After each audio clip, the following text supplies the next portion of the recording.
A los 12 años sus padres murieron dejándolo a él y a sus hermanos huérfanos. Además, como le era muy difícil hacer amigos, le tocó tener una juventud demasiado solitaria. Sin embargo, nada de esto le impidió convertirse en el responsable de que al día de hoy, la mayoría de los hombres tengan un reloj en su muñeca. Esto es Ideas Destacadas y en el vídeo de hoy descubrirás la historia que se esconde detrás de Hans Wilsdorf, el fundador de los famosos y lujosos relojes Rolex, y quédate hasta el final porque te compartiré las 3 lecciones que aprendí de él. Success.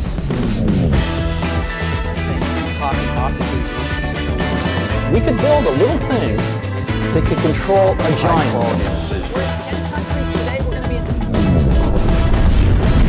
Contar la historia de Rolex es inevitablemente contar la historia de Hans Wilsdorf, el fundador quien le dio vida a esta idea. Hans Wilsdorf, nacido en 1881 en Kulmbach, Alemania, siendo el segundo de los 3 hijos de la pareja protestante Anna y Johann Daniel Ferdinand Wilsdorf.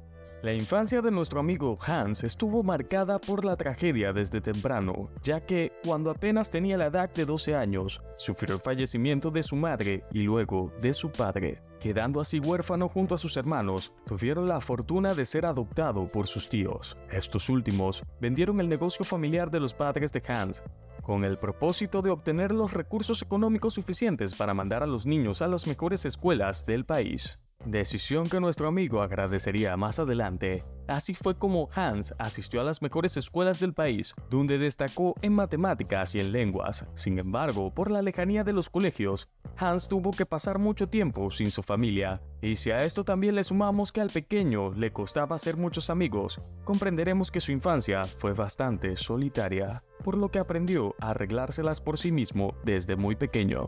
Como resumen de lo que vivió en esta etapa de su vida, Hans dijo en su autobiografía Rolex Jubiläumsbezeichnung, publicada en 1946, «Mis tíos no fueron indiferentes a nuestro destino. Sin embargo, al enseñarme a ser autosuficiente desde una edad muy temprana, adquirí el hábito de cuidar mis posesiones. Si miro hacia atrás, pienso en gran parte que mi éxito se debe a aquello».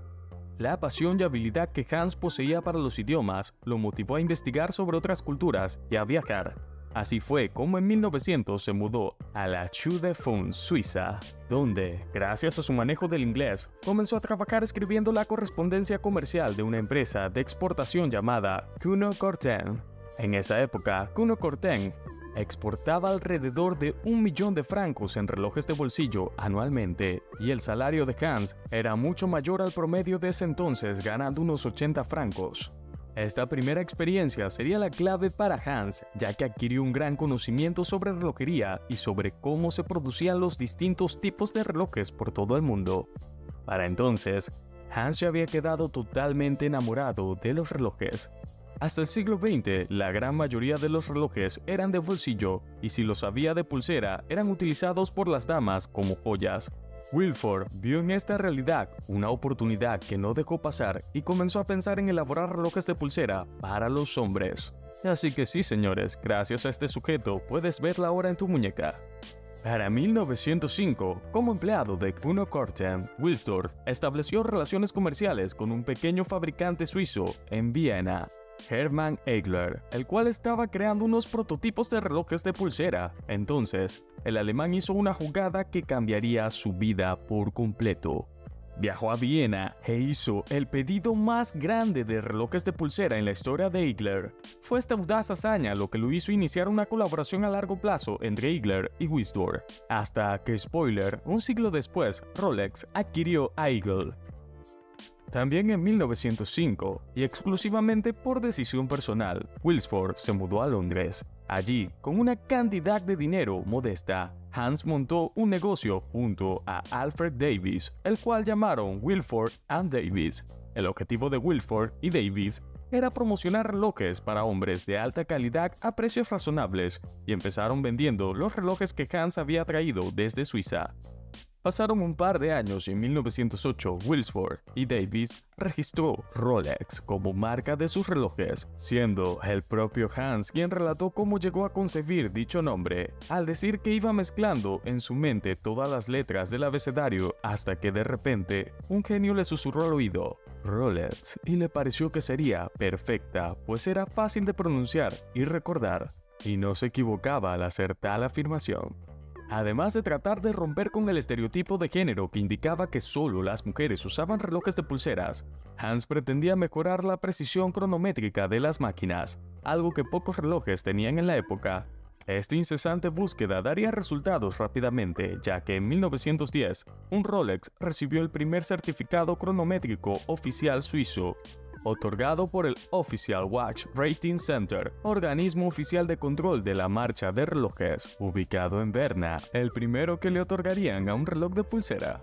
4 años más tarde, en 1914, el Observatorio de Keck de Gran Bretaña otorgó al reloj de pulsera Rolex un certificado de alta precisión de clase A, galardón que hasta ese entonces estaba reservado a los cronómetros de la Mariana, los relojes más viables de la época. También en 1914, la empresa cambió su nombre a The Rolex Watch Company, LFD. Para ese entonces su crecimiento había sido exponencial y ya contaba con más de 40 empleados en su plantilla. Este año, y contradiciendo a los pronósticos, Hans escribió: "Los relojes de bolsillo van a desaparecer casi por completo y serán reemplazados indudablemente por los relojes de pulsera", una frase totalmente profética.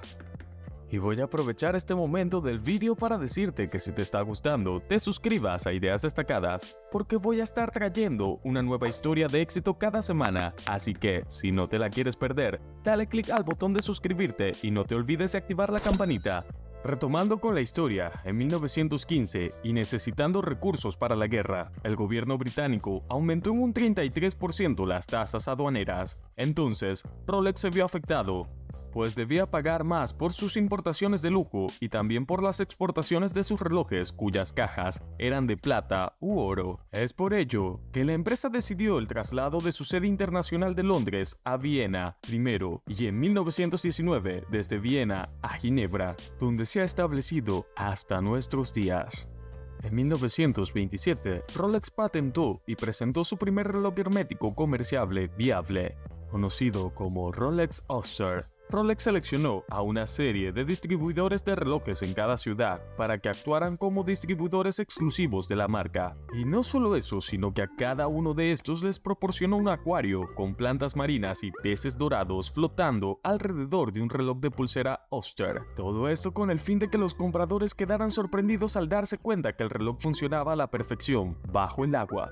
Nuestro Wilford sí que sabía llamar la atención. Luego se percató de que el lanzamiento del Rolex Oyster era una importante innovación en el mundo de la relojería e invirtió una gran cantidad de recursos en publicidad. Hizo un arreglo con la nadadora Mercedes Grice para que ésta usara un Oyster. Grice fue la primera mujer británica en cruzar el Canal de la Mancha a nado y lo hizo equipada con nada más y nada menos que un Oyster. A partir de entonces, Rolex estableció vínculos con cientos de deportistas, exploradores y artistas, los cuales gracias a sus logros se han convertido en testigos estrellas de virtudes de la marca Rolex.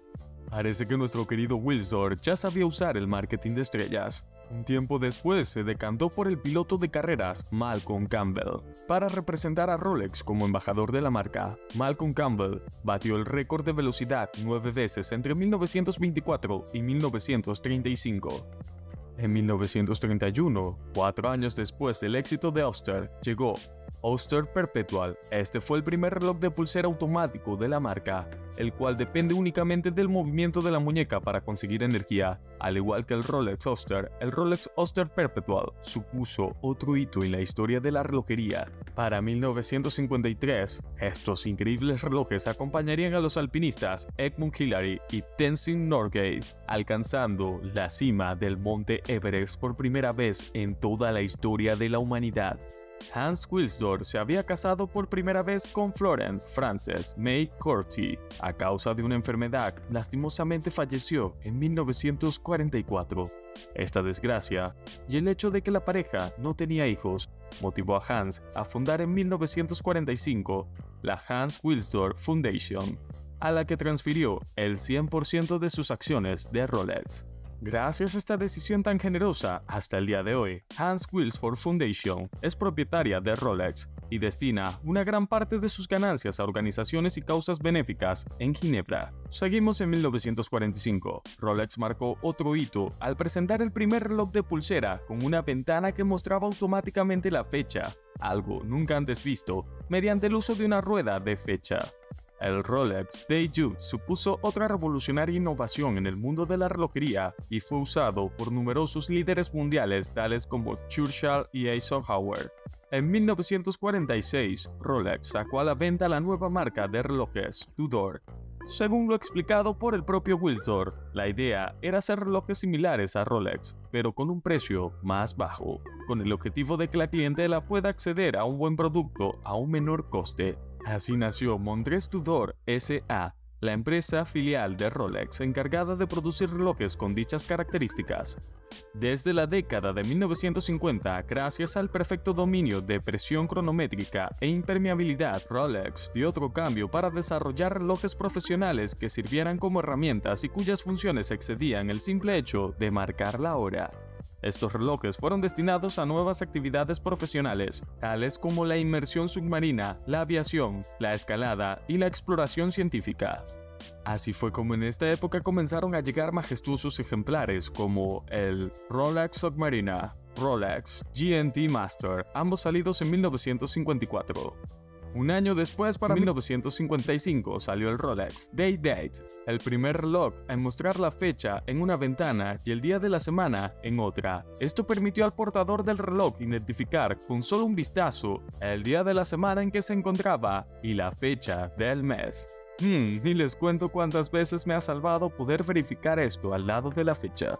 En el año siguiente, 1956, para ser exactos, Rolex lanzó el Milgauss. Este sería el último reloj supervisado por el mismísimo Hans Wilsdorf. Este reloj era capaz de resistir los campos magnéticos y fue diseñado para científicos que trabajan en laboratorios como el de CERN en Ginebra y empleados de centrales eléctricas o instalaciones médicas que pudieran verse afectados por el magnetismo. El 8 de julio de 1960, en Ginebra, a la edad de 79 años y aquejado por su enfermedad pulmonar, falleció el gran Hans Wilsdorf, un hombre que por cuyo trabajo, pasión y esmero se ganó su puesto en la historia. Bien, ahora hablemos de lo que fue la vida de Rolex luego de él.